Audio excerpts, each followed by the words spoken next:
8 часов утра. Съемочной площадке. Ну, дальше мы там форкнемся. Здесь сложится наша группа.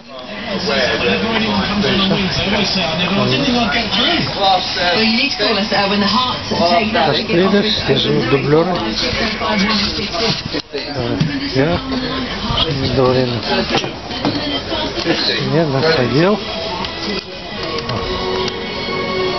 Дублеры. Комната. Туалет. Так, что сделали?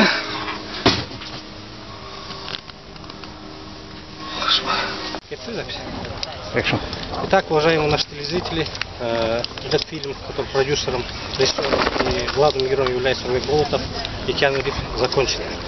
И также история кыргызских самураев, которые покорили Голливуд на английской земле, подходит к концу. На этом всем всего хорошего. Сейчас звучит музыка, я потом сажусь на коня и ускакиваю. Та-та-та-та-та. Второй дубль.